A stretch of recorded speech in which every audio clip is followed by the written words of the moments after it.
Les orages ont aussi causé la fermeture de routes et des inondations subites dans la région.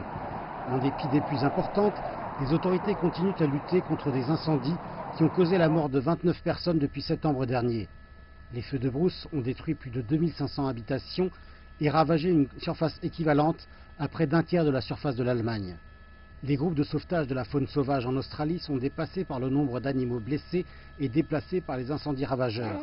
D'habitude, sur le domaine rural étendu de Richard Woodman, on trouve une grande collection d'animaux, des invités permanents et d'autres qui nécessitent temporairement des soins pour toute une variété de raisons.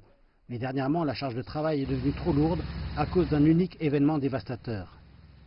Il est très difficile de venir à bout de l'énormité de cette catastrophe. Elle ne ressemble à rien de ce que nous avons rencontré auparavant. Ce wallaby souffre de brûlures graves aux pieds et à la queue. Ces wombats ont été trouvés abandonnés, trop jeunes pour survivre par eux-mêmes. Tous sont victimes des feux de brousse du pays et peuvent pourtant être considérés comme chanceux.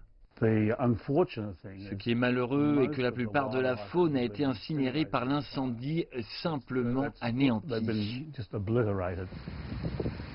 L'impact sur la faune de l'Australie est difficile à saisir, dans un pays où nombre de ces espèces uniques ne peuvent être trouvées nulle part ailleurs sur la planète.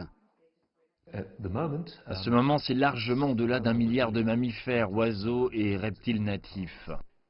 Chris Dickman pense que ce nombre augmentera beaucoup plus, une fois que les feux auront été éteints, et les biologistes obtiendront une meilleure idée de l'étendue de la destruction.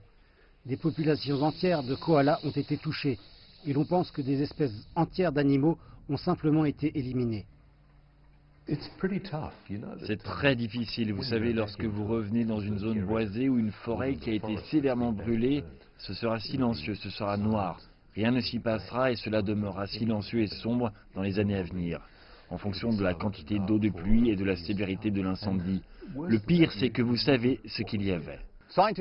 Les scientifiques disent que les feuilles de certains arbres qui servent de source de nourriture pour un certain nombre d'animaux ne repousseront que dans quelques années. Mais les arbres creux qui servent d'habitat très important pour abriter la faune sauvage pourraient eux prendre jusqu'à 100 ans pour retourner dans un endroit comme celui-ci.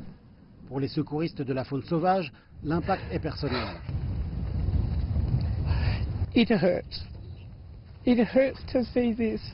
Donc l'objectif est de secourir autant d'animaux que possible. Vous avez toujours cette connexion avec la faune sauvage, cela fait partie de notre trésor national, de nombreux animaux uniques que l'on ne trouve nulle part ailleurs dans le monde et vous devez faire du mieux que vous pouvez.